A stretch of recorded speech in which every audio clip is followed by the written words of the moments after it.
ہم تو ان کو یہ بات عرض کرنے کی بھرپور کوشش کریں گے کہ ٹھیک ہے، 9 مئی اور 26 نومبر کے معاملات جو ہے وہ عدالتوں میں ہیں، عدالتوں میں جو ہے وہ آپ بھی گئے ہوئے ہیں، پروسیکیوشن بھی گئی ہوئی ہے، گورنمنٹ کی طرف سے بھی مقدمات درج ہیں۔ ان کے متعلق اگر آپ سمجھتے ہیں کہ کسی چیز کا کوئی ایسا فیکچول پہلو ہے کہ جس کے اوپر کسی فردر انویسٹیگیشن یا انکوائری کی ضرورت ہے، تو اس کے اوپر بھی بات ہو سکتی ہے۔ لیکن معاملہ یہ ہے کہ اس وقت ملک جو ہے وہ ایک اکانومی کے بحران سے گزر رہا ہے، اس میں کوئی سٹیبلٹی آئی ہے، لوگوں کی کچھ امید بندی ہے، کوئی لوگ جو ہے وہ لوگوں کے اوپر جو مہنگائی کا اور جو ہے وہ یعنی اکانومی کا بحران جو ہے وہ جس طرح سے لوگوں کو متاثر کر رہا تھا، اس میں گورنمنٹ نے محنت کی ہے، کچھ بہتری پیدا ہوئی ہے۔ تو اس میں جو ہے وہ سب کو یکسو ہونا چاہیے۔ ملک میں امن و امان کی صورتحال جو بلوچستان اور KPK میں ہے، اس کے اوپر سب کو سر جوڑنا چاہیے۔ دہشت گردی کے خلاف جو ہے وہ پوری قوم کو متحد ہونا چاہیے۔ یہ جو مسائل ہیں یہ بھی تو قومی مسائل ہیں نا۔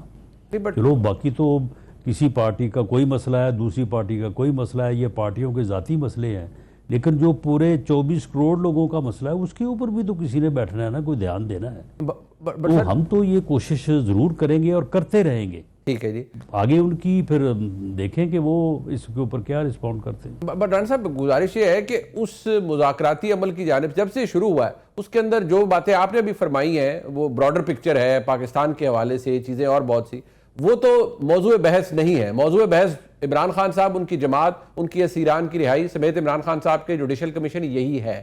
آپ یہ فرما رہے ہیں TORs پہ اتفاق ہو گیا، جوڈیشل کمیشن بھی بن سکتا ہے، پر مسئلہ یہ ہے کہ اس دوران ہم دیکھتے ہیں کہ ایک سزا بھی عمران خان صاحب کو 190 ملین پاؤنڈ کیس میں ہو جاتی ہے۔ الزام یہ ہے کہ جی اب یہ سزا ہو گئی ہے، عمران خان صاحب کے اوپر مزید دباؤ ڈالا جائے گا کہ آپ اگر تو ہمارے ساتھ یعنی حکومت اسٹیبلشمنٹ کے ساتھ ڈیل کر لیتے ہیں تو پھر آپ کو ہائی کورٹ میں کوئی نہ کوئی ضمانت مل جائے گی، آپ کو کوئی نہ کوئی ریلیف مل جائے گا۔ یہ ان کی جماعت اور سمیت ان کی ہمشیرہ ہر کوئی یہ کہتا ہے۔ یہ بتائیں، آپ مجھے یہ نہیں سن لیں، آپ مجھے یہ بتائیں، یہ بات ویسے عمران خان صاحب بھی ہمیں 4 سال یہ بات کہتے رہے ہیں، تو اب انہیں اس بات کو بھولنا نہیں چاہیے کہ اگر کرپشن کی ہے، اگر قومی خزانے کو نقصان پہنچایا ہے، تو پھر اس کیس کا ان مذاکرات سے یا سیاست سے کیا تعلق ہے؟ وہ علیحدہ چلنا چاہیے، علیحدہ اس میں سزا جزا جو ہے وہ علیحدہ طور پہ جو ہے وہ ڈیل ہونی چاہیے۔ یہ عمران خان صاحب ہمیں بڑی محنت کر کے سمجھایا کرتے تھے کہ جی یہ جو کیسز ہیں، یہ کیسز کا تو تعلق ہی کوئی نہیں ہے اس بات سے۔ کیسز جو ہیں وہ اگر کوئی چور ہے، کوئی ڈاکو ہے، تو وہ اپنے کیسز کو بھگتے۔ تو معاملہ یہ ہے کہ یہ جو کوئی 60-70 ارب کا ڈاکہ قومی خزانے پہ پڑا ہے، اس کا ان چیزوں سے کیا تعلق ہے؟ یہ چیزیں اپنی جگہ پہ ہمیں جو ہے وہ ایک جو ڈیموکریٹک پولیٹیکل سسٹم ہے، اس کو اپنی جگہ پہ چلنا چاہیے، اور اگر کسی نے کوئی غلطی کی ہے تو وہ اس کو بھگتنی چاہیے، اگر نہیں کی تو اس کو جو ہے وہ انعام یا بری ہونا چاہیے۔ لیکن مجھے تو لگتا ہے کہ وہ تعلقات بہتر کرنا ہی نہیں چاہتے۔ وہ ہر آئے دن جو ہے وہ کوئی نہ کوئی ایسی بات کرتے ہیں کہ یعنی وہ پچھلی کی جو ہے نا وہ مثال قائم ہو جاتی ہے کہ اس سے بڑھ کے اب اور کیا ہو سکتا ہے۔ تو اس لیے میرا نہیں خیال کہ کوئی دروازہ یا کھڑکی جو ہے وہ کھلی ہے، کوئی اور ان کے مذاکرات جو ہوئے ہیں ہمارے ساتھ ہی ہوئے ہیں، باقی کسی سے ملاقات ہوئی ہے سو ہوئی ہے۔ میری انفارمیشن کے مطابق، میں عرفان صدیقی صاحب کی انفارمیشن کو چیلنج نہیں کرتا، ان کی اپنا سورس ہوگا، لیکن میری انفارمیشن کا مطابق ان کا کوئی اور رابطہ یا ڈائیلاگ نہیں ہے۔ یہ ایک بات رانا صاحب ذرا آپ کو کہ اختصار کے ساتھ ٹورڈز دی اینڈ مجھے بتائیے گا، یہ جو مذاکراتی عمل تھا، وزیر اعظم سے آپ کی ملاقات ہوئی، کیا وزیر اعظم صاحب ارادہ رکھتے ہیں کہ ان معاملات کے اوپر صدر مملکت کو بھی کانفیڈنس میں لیں؟ بہرحال وہ ان کی بہت بڑی جماعت ہے پاکستان پیپلز پارٹی، کیا ان سے بھی مشاورت ہوگی یا یہ آپ تک ہی، حکومت تک، ایگزیکٹو تک محدود رہیں گے؟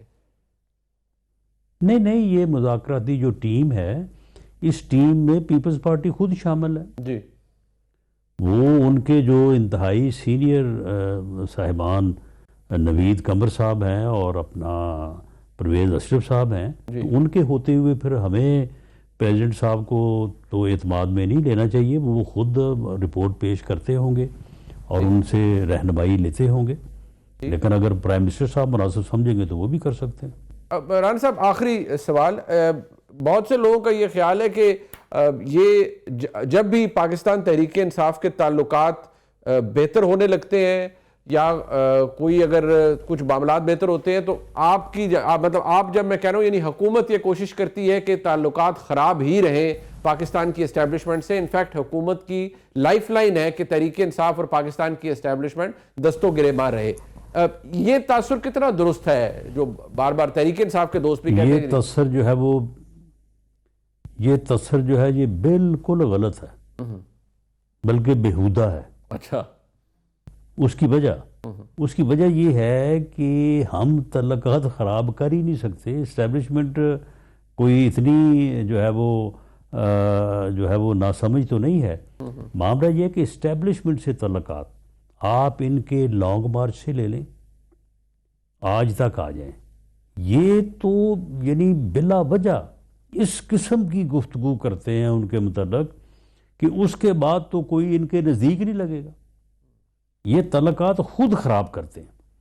مجھے بتائیں کہ یہ چلیں پچھلے 2 دن کے جو ان کے ٹویٹ ہیں، اور وہ ٹویٹ جو ہے وہ منسوب ہیں عمران خان صاحب سے، بلکہ تصدیق شدہ ہیں کہ یہ انہی کی طرف سے ہیں. آپ مجھے بتائیں کہ اس کے بعد کیا تعلقات جو ہیں وہ ہماری وجہ سے بگڑیں گے یا ان کا ذمہ ہمارے اوپر لگے گا؟ یہ خود ہی کر رہے ہیں، خود ہی کر. آخری سوال رانا صاحب، میاں نواز شریف صاحب قائد ہیں آپ کی جماعت کے، میاں صاحب کی اپروچ کیا ہے اس پورے معاملے کے اوپر؟ کیا وہ چاہتے ہیں کہ جی اچھا یار ان سے بات کریں، انگیجمنٹ کریں؟ میاں صاحب نے بھی قید و بند کی صعوبتیں برداشت کی ہیں، بڑا کچھ ہوا ہے. سو obviously does he want کہ نہیں بڑی کوئی مشاورت ہو اور مذاکرات آگے بڑھیں، یا ان کا موقف بھی وہی ہے جو کہ بس ٹھیک ہے جی جو چل رہا ہے وہ جیسے چل رہا ہے چلتا رہے؟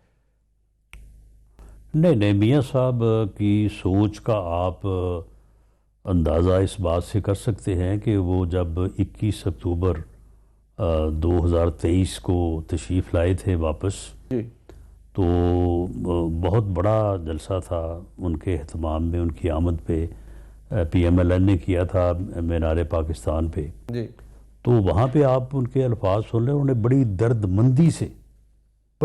مندی سے یہ بات کی تھی کہ میرا 40 سالہ سیاسی زندگی کا نچوڑ یہ ہے کہ ملک اس وقت جس لیول پہ جا چکا ہے، جس بحرانی کیفیت میں جو ہے وہ پھنس چکا ہے، سب انہوں نے تو بیچ میں اسٹیبلشمنٹ کو بھی رکھا، جوڈیشری کو بھی رکھا، میڈیا کو بھی رکھا، کہ جب تک سب سر جوڑ کے نہیں بیٹھیں گے یہ یہاں سے نہیں نکل سکے گا.